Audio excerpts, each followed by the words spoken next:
کنار پر ستانیدار novel case number 61۔ اگلی صبح وہ اٹھ کر چلا گیا اور دوسری طرف سوہا ایسے ہی پڑی رہ گئی۔ وہ سکون سے فریش تھا اور جا چکا تھا۔ اس نے نہیں پوچھا تھا اس کی بیوی ٹھیک ہے، کچھ ہوا تو نہیں۔ کسی بھی بات کو منہ سے خاطر لائے وہ کام پر نکل گیا۔ سوہا بمشکل دعاؤں اٹھی اور اٹھ کر دیکھنے لگی۔ اس کی کمر گویا ٹوٹ رہی تھی۔ ایسا کیوں ہوا تھا اسے سمجھ نہیں آ رہی تھی۔ وہ اتنی سخت جان تو ہو چکی تھی، پھر یہ نزاکت کیوں آڑے آ رہی تھی۔ وہ ہمت کر کے فریش ہوئی اور باہر نکل آئی۔ اس کا اترا ہوا چہرہ، اس کے چہرے کی بے آرامی، تھکاوٹ، وہ سیدھا ماں کی گود میں جا کر سر رکھ گئی۔ سوہا یہ کیا حال بنا لیا تو نے؟ تائی تڑپ ہی گئی۔ انہیں آج سے پہلے احساس نہیں ہوا تھا تکلیف کا، اپنے لیے بھی اور دوسروں کے لیے بھی، لیکن یہ غم انہیں احساس دلا رہا تھا کیونکہ بیٹی کا غم کیسا غم ہے۔ اس کی آنکھوں کی ویرانی دیکھی نہیں جا رہی تھی۔ وہ لیٹی رہی تو نجمہ اس کے لیے ناشتہ لے آئی۔ اس نے تڑپ کر سر اٹھایا۔ چچی آپ کیوں نہیں آئیں؟ میں خود بنا لیتی۔ تو انہوں نے اس کے سر پر پیار کیا۔ میں بدر سے بات کروں گی، اس طرح تو بات نہیں بنے گی، وہ بولی جبکہ تائی نے سر جھٹکا۔ کر لی تو نے بات، یا اجے میں سے بات کروں گی خود؟ جی بھابھی آپ ہی کیجیے گا، نجمہ نے فوراً ہی کہا۔ سوہا کچھ نہیں بولی، چپ چاپ ناشتہ کرنے لگی۔ آمنہ کے بچے آ رہے ہیں 2-4 روز کے لیے یہاں، تائی جان بولی۔ اس کا تب بھی کچھ خاص رد عمل نہیں تھا، جیسے دنیا میں اب کچھ بھی ہو جائے اس کے لیے وہ سب بس باتیں ہی ہیں، کوئی احساس نہیں۔ بعض اوقات انسان کی زبان پر کہنے کے لیے نہ شکوہ رہتا ہے نہ ہی شکایت، نہ ذہن میں کوئی سوال، نہ اپنی تکلیف پر ہی ہونے والی تکلیف پر ایک بھی آنسو یا شکایت۔ ہر لفظ دم توڑ دیتا ہے، یہ احساس سے عاری محسوس ہوتا ہے۔ کچھ ایسا ہی سوہا کا حال تھا، وہ ہر احساس سے عاری تھی اس وقت۔ تم صاف ستھرا لباس پہن لینا، وہ بولی۔ وہ سر ہلا گئی۔ اسے پا کر کھویا تھا اس نے، وہ غم بھی نہ مناتی۔ ہاں سب کا اپنا اپنا طریقہ تھا اور اسے بالکل رونا نہیں آ رہا تھا۔ تائی کی آنکھیں بھیگ گئیں۔ تو پریشان نہ ہو سوہا، میں کروں گی اس بارے میں بات۔ تائی فکر سے نڈال ہوتی جا رہی تھی۔ امی، اچانک اس احساس کے تحت سر اٹھایا اس نے۔ یہ بات کئی دن سے کھٹک رہی تھی۔ ہاں بولنا۔ تائی نے پیار کیا تھا ارم اور سوہا کی شادی کا نہیں سوچا کیا آپ لوگوں نے؟ وہ جو تیرا باپ صاحب بن کے اپنی اولاد کو مال کے پیچھے کھا رہا ہے، وہ کسی نئے نشانے پر لگ رہا ہے مجھے۔ اب عمر کو چین نہیں لینے دے گا، بدبخت آدمی۔ بے ساختہ حمایت نکل گئی تھی ان کے منہ سے اس کے لیے۔ کیا مطلب؟ وہ چونکی، نسمہ بھی چونکی تھی۔ آئے ہائے، پتہ نہیں برسوں رات سے کوئی چیز ڈھونڈنے بیٹھا ہے، معلوم نہیں کس کی تصویر ہے۔ وہ بہت خوش ہے وہ تصویر دیکھ کر، تائی نے بتایا تو سوہا ایک دم اٹھی۔ کون سی تصویر؟ کیا وہ تصویر گھر پر ہے؟ وہ بھاگ کر کمرے میں گئی تھی سوہا، وہ بولی تھی پیچھے سے، مگر بے سود وہ بھاگ کر کمرے میں پہنچ گئی۔ وہ ساتھ لے گیا شاید۔ تائی تکیہ اٹھا کر دیکھنے لگی۔ تکیے کے نیچے کچھ بھی نہیں تھا۔ سوہا نے ماں کی جانب دیکھا۔ کیوں کر رہے ہیں وہ یہ سب؟ کیا بیر انہیں عمر سے؟ اپنے ہی بیٹے سے کیا بیر ہے؟ سوہا کو تکلیف ہوئی تھی، ہاں جتنی حساس وہ ہو گئی تھی ان کچھ دنوں میں، اب ہر تکلیف پر دل کام اٹھتا تھا۔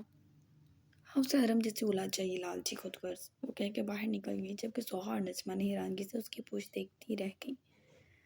ارم کی برائی وہ کیسے کر سکتی تھی؟ بات حیرانگی کی ہی تھی۔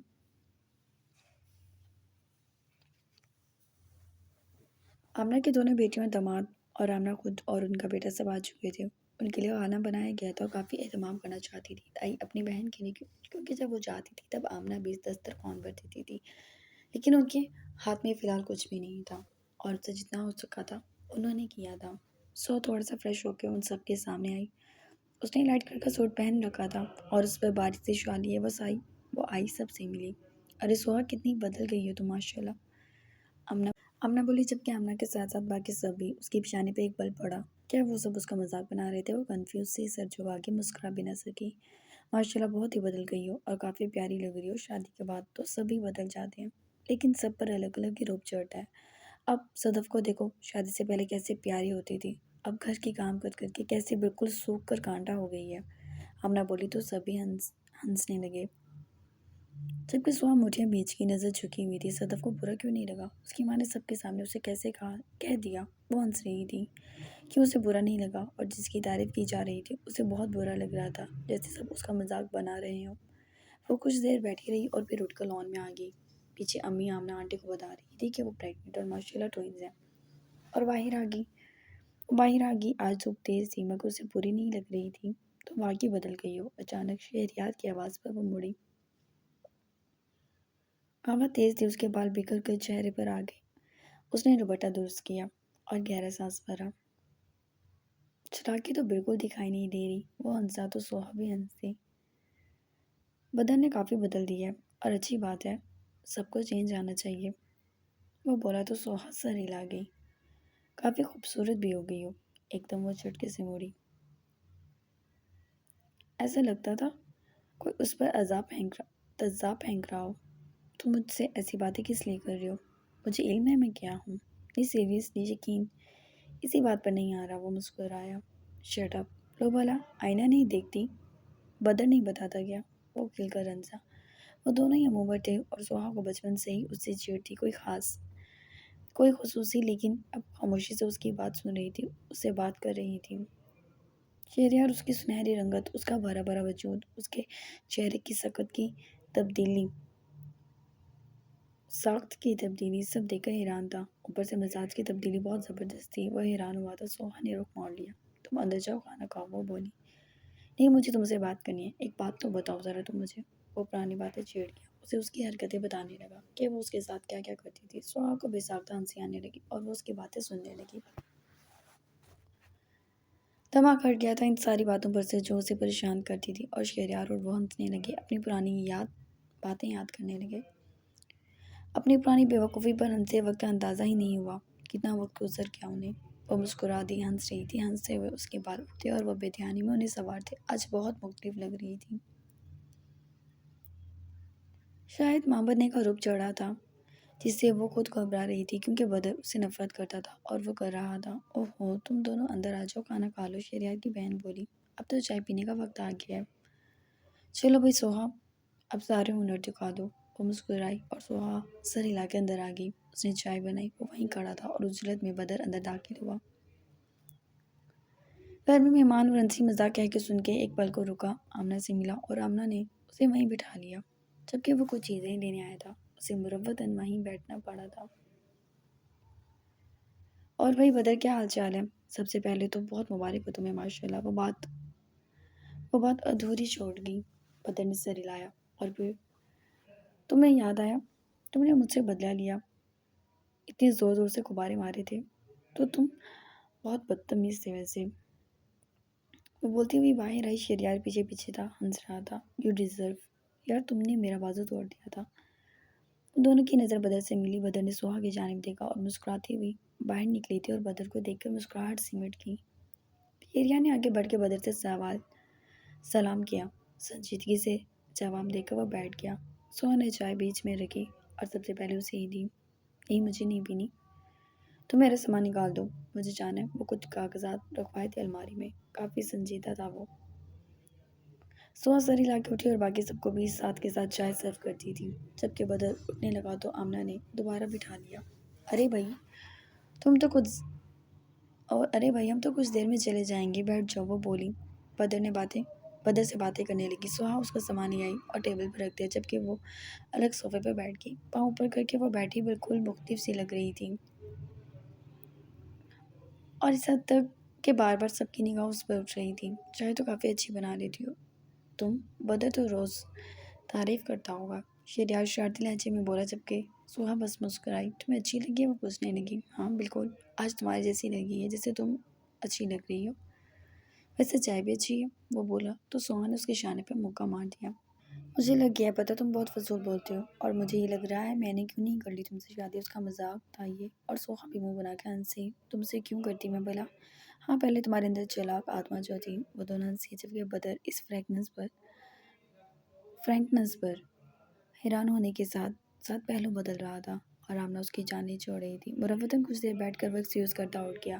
اسے لگا تھا اس کی بات سننے آئے گی، مگر وہ نہیں آئی اور بیٹھی رہی، یہاں تک کہ بدر غصے سے ٹیبل کے نزدیک آیا، فائل کھینچ کے اٹھائی، اس کی جانب گھور کر دیکھا، جو اسے دیکھتے ہی مسکراہٹ سمٹ گئی اور اچھی خاصی گھوری لگا کے وہاں سے چلا گیا، اور سوہا سر جھکا گئی۔ کافی سنجیدہ ہے بدر بھائی، شہریار کی آواز آئی تھی اسے۔ ہر وقت ایسے ہی ہے، اس کی بھی آئی تھی۔ دل تو کیا ایک تھپڑ مار کر رکھ دے کہ وہ کسی نامحرم کے ساتھ بیٹھی باتیں کس حق سے کر رہی ہے۔ اس کا میٹر شارٹ ہونے لگا تھا اور کاروباری معاملات مصروفیت کی طرف بڑھ رہے تھے۔ وہ کافی غصے سے گھر سے نکلا تھا۔ آمنہ اور اس کی فیملی جا چکی تھی، زبردستی ان سب کو انوائٹ کیا تھا۔ تم نے لازمی آنا ہے، کبھی اپنے بدر کی وجہ سے نہ ہو، شہریار نے کہا تو وہ ہنسی۔ اچھا ٹھیک ہے، وہ ہنستے ہوئے بولی، اور وہ لوگ چلے گئے تھے۔ سوہا مسکراتی ہوئی اندر آئی تو کمرے میں سے بدر باہر آ رہا تھا۔ وہ کب آیا پتہ ہی نہ چلا۔ سنجیدگی سے اس نے سوہا کا چہرہ دیکھا تھا۔ سوہا کی مسکراہٹ پھر سمٹ گئی اور بدر کچن میں چلا گیا۔ وہ اس کے پیچھے آ گئی۔ میں دے دیتی ہوں کھانا۔ وہ کھانا کھانے لگی۔ وہ دور ہو کر اس کی صورت دیکھنے لگا۔ شوہر کی غربت میں تو تم مسکراتی، میں تو نہیں مسکراتی تم جتنا اس نامحرم کی غربت میں ہنسی مذاق چل رہا تھا تمہارا۔ وہ کزن ہے میرا، وہ بس اتنا ہی بولی۔ اور میں شوہر، علم ہے مجھے۔ اچھا، اس نے اس کا بازو پکڑ کے اپنی جانب موڑا۔ تم زیادہ پہننے کی کوشش نہ کرو۔ کیا کروں؟ اور بدر، میں بتاؤ مجھے، میں کیا کروں؟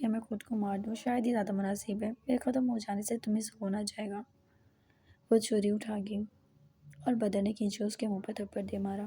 وہ شیلف پکڑ گئی۔ ویسا زیادہ اوور ہونے کی ضرورت نہیں ہے، وہ بھڑکا۔ جبکہ سوہا نے اس کی جانب دیکھا۔ وہ ادھر ادھر دیکھنے لگی۔ کسی نے دیکھا تھا نہیں؟ کسی نے دیکھا تو نہیں؟ کسی نے بھی نہیں۔ خوش ہو گئی تھی۔ وہ سر جھکا کے اس کی آنکھ کے قریب نشان بن گیا تھا۔ اس نے پلیٹ میں کھانا لگایا اور اس کے آگے رکھ دیا۔ بدر کو نہ جانے اس کی خاموشی سے اپنے ہاتھ اٹھانے پر افسوس ہونے لگا۔ وہ باہر چلی گئی اور پیچھے سے اسے بھی کھانا نہیں کھایا گیا۔ وہ کھانا یوں ہی چھوڑ کر اٹھا تو نجمہ کو دیکھ کر رک گیا۔ امی، بس بدر، وہ پہلی بار تلخی سے بولی تھی، آج کے بعد مجھ سے مخاطب نہ ہونا۔ عورت کو بے عزت کرنا نہیں سکھایا تھا میں نے تمہیں، بالکل اپنے تایا جیسے ہو۔ وہ کہہ کے چہرہ موڑ گئی اور اس کے پاس سے چلی گئی، جبکہ بدر کے اندر جیسے کچھ چپ سا گیا تھا۔ اس نے گہرا سانس بھرا اور کمرے میں آیا۔ وہ چائے نماز پر بیٹھی رو رہی تھی۔ بدر کو پہلی بار اپنے ہاتھ اٹھانے پر پچھتاوا ہوا تھا۔ وہ چاہتا تھا اس کے نزدیک جائے، اس سے بات کرے۔ وہ اس کے قریب جا کے بیٹھ گیا۔ سوہا نے آنسو صاف کیا اور اس کی جانب دیکھا۔ کچھ چاہیے؟ وہ بس اتنا ہی بولی۔ آنکھ کے قریب نیلا نشان بدر کو دکھ گیا، جبکہ وہاں کے الفاظ کہ وہ بالکل تایا جیسا ہے اسے کھانے لگے تھے۔ وہ اس کی صورت دیکھنے لگا۔ سوہا نگاہ چرا کر اٹھی اور بیڈ پر لیٹ گئی۔ تم نے کھانا کھایا؟ اس نے پوچھا، مگر سوہا کے پاس جواب نہیں۔ کیا کہتی؟ اسے مومنٹس آنے لگ گئی تھیں اور کروٹ لے کر لیٹ گئی۔ بدر نے اس کے چہرے پر سے کمبل ہٹایا۔ اس کی آنکھوں کے گرد آنسو تھے۔ چند لمحے وہ دیکھتا رہا اسے۔ وہ پھر چلا گیا، کمرے سے ہی نکل گیا۔ وہ سو گئی تھی۔ وامٹ محسوس کر کے وہ بھاگتی ہوئی واش روم میں گئی اور بدر جو صوفے پر بیٹھا جوتے پہن رہا تھا اٹھ کر واش روم میں آیا۔ وہ پتے کی طرح کانپ رہی تھی۔ تم نے رات کچھ کھایا نہیں؟ وہ اب بھی کچھ نہیں بولی۔ اس کا وجود ٹھنڈا پڑ گیا تھا اور وہ کانپ رہی تھی۔ بدر نے اسے بازوں میں بھرا اور اسے لیے اندر آ گیا۔ جواب دو، کیا کھایا تھا تم نے؟ اس نے کہا جبکہ وہ چپ رہی۔ سوہا، تھپڑ۔ وہ بولی، بس اس سے ہی پیٹ بھر گیا تھا۔ مجھے کچھ پیسے دے دو، میں ڈاکٹر کے پاس چلی جاؤں گی۔ وہ کانپتی ہتھیلی اس کی طرف بڑھا گئی۔ بدر شرمندہ سا رہ گیا۔ اس نے جیب میں ہاتھ ڈالا، پھر جتنے پیسے نکلے اس نے اس کی ہتھیلی پر رکھ دیے۔ اتنے تو نہیں چاہیے تھے۔ اس نے 2 نوٹ رکھ کر باقی اسے دے دیے اور اٹھ گئی۔ بیٹھ جاؤ، میں ناشتہ لے آتا ہوں، وہ بولا۔ سوہا نے جواب نہیں دیا۔ کمر پر ہاتھ رکھتے وہ صوفے پہ بیٹھ گئی۔ کچھ دیر بیٹھ کر وہ جیسے اپنی سانسیں بحال کر رہی تھی۔ چلو میں لے چلتا ہوں ڈاکٹر کے پاس، وہ تمہیں بولیں گی۔ وہ اس کی جانب دیکھنے لگی۔ عجیب بات ہے، ناجائز صاحب، وہ آہستگی سے بولا۔ سوہا نے چونک کر سر اٹھایا۔ میں خود چلی جاؤں گی، کہہ کے وہ کمرے سے جانے لگی۔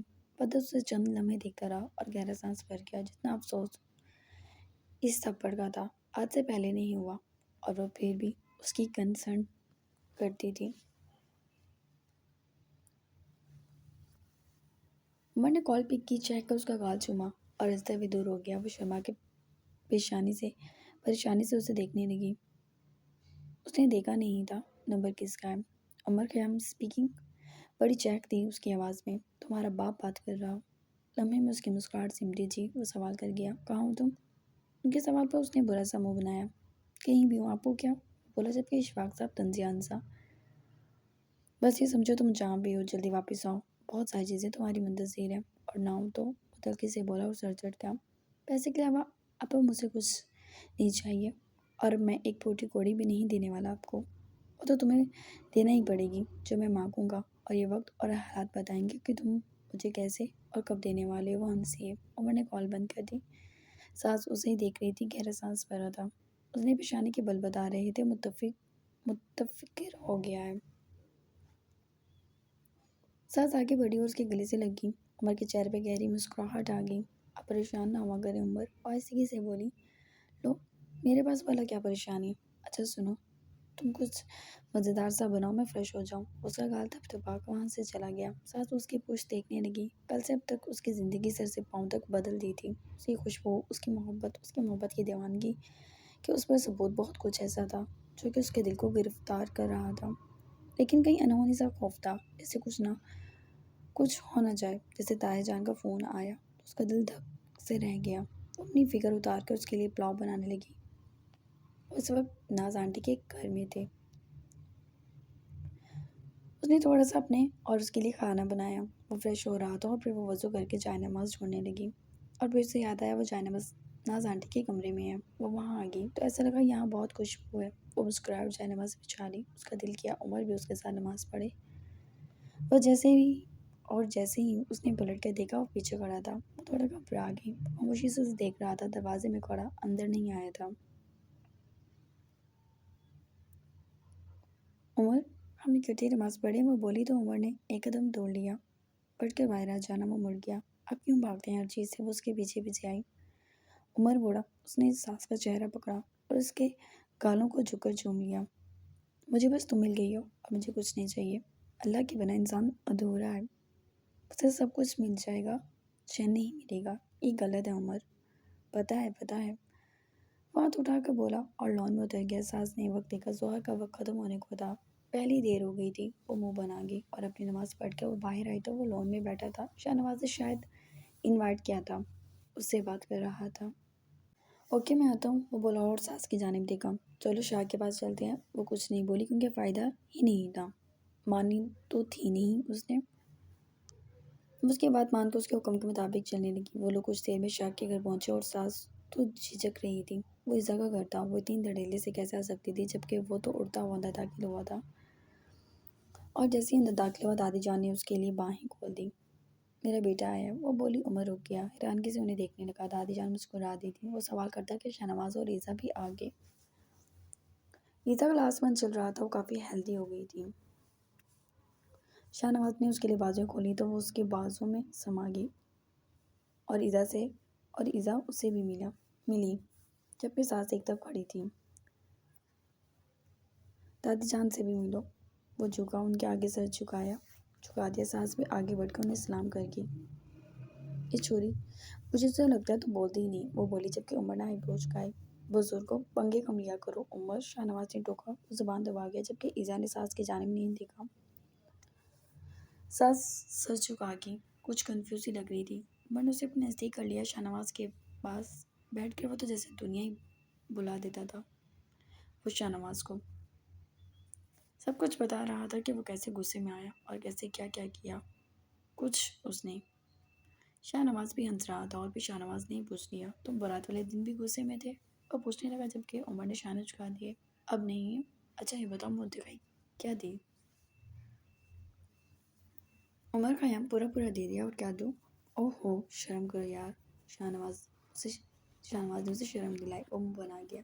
آپ نے جانے کو کیا دیا تھا؟ پوچھ لو ذرا، فخر سے وہ آنکھ کے اشارے سے بولا۔ ایزا نے چین نکال کے دکھائی جس میں ایک ہیرا بیچ میں جڑا ہوا تھا۔ اوہ ہو، رہنے دے جناب، پرانی چیزیں میں پہلے ہی دے چکا ہوں۔ اس نے ساس کی گردن کی جانب اشارہ کیا۔ اس کی گردن میں گولڈ کی چین تھی۔ شاہ نواز کوئی جواب دیتا کہ اس کا فون بجنے لگا۔ اوہ ایکسکیوز می گائز، میں آتا ہوں۔ وہ اٹھ کر اور کیا؟ ساس اور ایزا خاموش تھے۔ عمر نے دونوں کی طرف دیکھا۔ تم دونوں جانے دشمن ہو کیا ایک دوسرے کی؟ اس نے بے ساختہ سوال کیا تو ایزا چونک گئی، ساس کی جانب دیکھا، اور ساس تو پہلے سر جھکائے بیٹھی تھی۔ سونے، اس نے پیار سے اس کے سر پہ ہاتھ رکھا۔ جاؤ ایزا کے پاس، وہ بیوی سے بولا۔ ساس ہلکا سا مسکرائی، سامنے اس کی بہن تھی، وہ واقعی بہت کچھ جھیل چکی تھی۔ ایزا نے لیکن کوئی رسپانس نہیں دیا، اٹھ گئی۔ ساس شرمندہ سے ہوئی۔ عمر نے آنکھ کے اشارے سے اسے اس کے پیچھے جانے کے لیے کہا تو ساس اس کے پیچھے چلی گئی۔